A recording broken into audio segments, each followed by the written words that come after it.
Over the weekend, kind of been tracking what's been happening with Bud Light.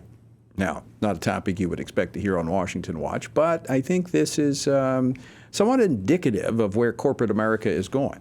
The chief executive of the brewing company that owns Budweiser beer brand issued an apology of sorts. It was more like an intoxicated word salad over the weekend. And in his kind of statement, Anheuser CEO Brendan Whitworth posted on Twitter that, quote, "We never intended to be a part of a discussion that divides people. We are in the business of bringing people together over a beer."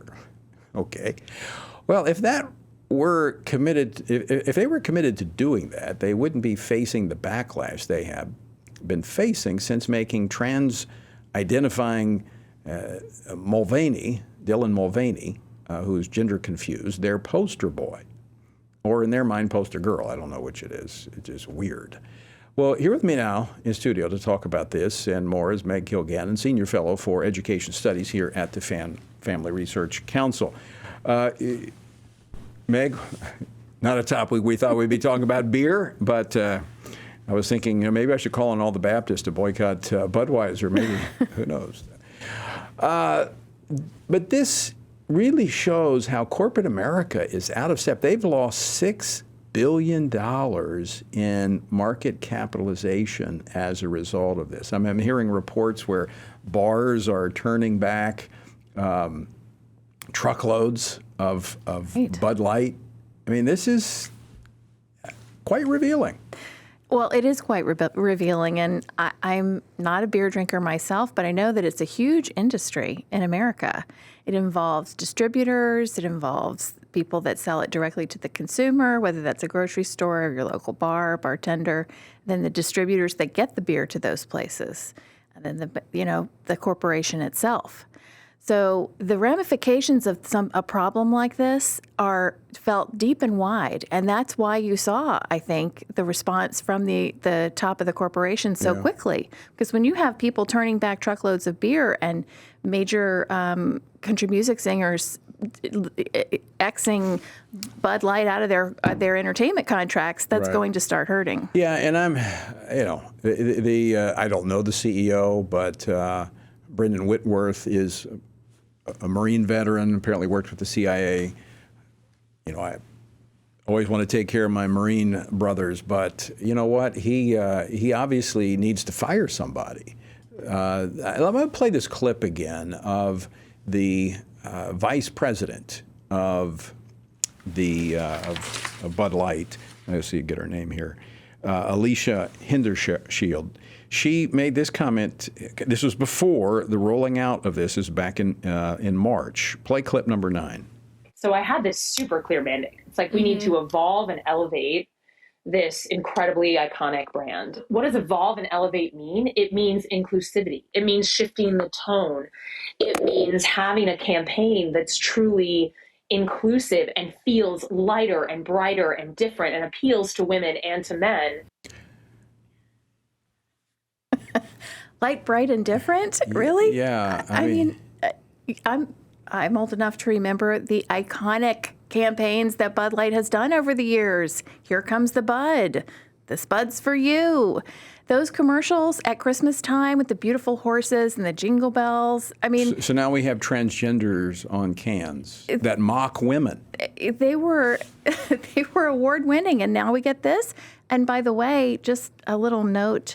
I don't want to buy Bud Light now. If you're trying to get my business, I'm not interested in buying it because Dylan Mulvaney told me to. Obviously, I'm not going to be calling for a boycott because nobody, very few people, I'm sure, that listen to this program would drink Bud Light beer. But the point here is how corporate America has become intoxicated with this woke agenda. But when you see things like this, it could be a wake-up call. I mean, again, $6 billion in market capitalization, that's a pretty big drop. It impacts the Anheuser-Busch Corporation, and all the other corporations see this happening. So they have to take note. And it's happening elsewhere. I mean, Disney's experienced this. And so I don't, will corporate America wake up and quit marching to the beat of the leftist drum? Well, I don't know about that, but I sure hope so. I mean, they won't do it until we make it hard on their bottom line, right?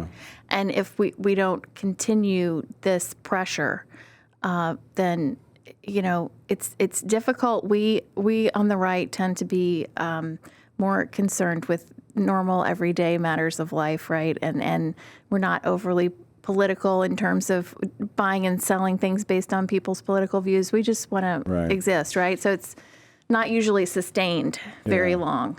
Republicans have been working to protect not only women's sports, but also parents, the rights of parents when it comes to bringing up their children and protecting them. But at the same time, Democrats have been working to usurp the role of parents. We wouldn't do this on any other thing, but when it comes to abortion and this sexual confusion and transgenderism, we are just completely trampling upon the child-parent relationship. What's happening in Washington State and Oregon? Well, there are two bills there that are really egregious. In Washington State, they've passed a bill that involves homeless shelters for youth. And normally, if a child enters a homeless shelter, the homeless shelter checks and rechecks the missing persons reports so that they can notify the parents when the parents report them missing, so that they can reunite the family. But if the child needs, according to them, reproductive services, reproductive health care, or gender-affirming health care, regardless of age, the phrases go, regardless of age, then they will not report to the parents that they have the child. So this is just... So who makes the decision? This is an extremely dangerous bill. And so, the people that are running homeless shelters in Washington State, I wonder if anyone's asked them how they feel about it, because I'm not sure if I was working in one of those places that I would be comfortable not telling parents where their children were. So some bureaucrat is going to make the decision as to whether a minor child who is being blocked, their parent is being blocked from being able to communicate for them and know what's going on with them. A bureaucrat somewhere totally disconnected from the child is going to make a decision that is irreversible. Correct. And the same sort of mindset is, of course, similar in Oregon, where they have a bill there that is protecting in quotation marks, right?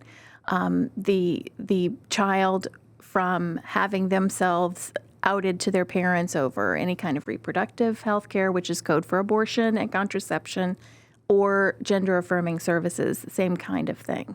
Slightly different wrinkle. The bill in Oregon is following what we call the WISC model, which is whole schools, whole child, whole community. And it is essentially putting healthcare delivery services into school settings or into homeless shelters or places where parents are separated from their children, and delivering healthcare services in quotation marks. Again, these are, it's not like they're putting a Band-Aid on a skinned knee. They're doing, these are medical interventions that are irreversible. Well, and I go back to what we have been working on in states like Arkansas and elsewhere that have passed protections. This is experimental. Right. We don't know the long-term, I say we, the health community does not know the long-term repercussions of the use of these drugs, because this is not what they were designed for, as well as the experimental surgeries. Right. Now, very quickly, I want to juxtapose this to what's happening in Texas, because it really comes down to elections. And we really see a major divide taking place in this country. And it goes, you can call it red and blue, you can call it left, right. I call it truth, deception. I mean, you can call it what you want, but it's clear that the people determine what it is with their votes. Yes. And there are school board elections coming up in Texas. Early voting starts April 19th. The in-person vote is on May 6th, but we would encourage people to check out iVoterGuide, iVoterGuide.com. They have voter guides for these areas of Texas that have races, and you can see who your candidates are, how they lean, whether they lean conservative or lean liberal, and make a decision, and then vote early so you can take some other people to the polls on Election Day, because we really have to make sure that parents' voices are heard. And we've seen the difference that makes. Yes. over the last years. We've actually trained people to run for the school board, and that information is still available at frcaction.org. Links to the iVoter Guide as well are there. It really comes down to our engagement, being informed and being engaged, caring enough to get involved. Protecting the vulnerable. Yeah. Meg Kilgannon, always great to see you. Thanks so much for Thank you. stopping in today. Thank you.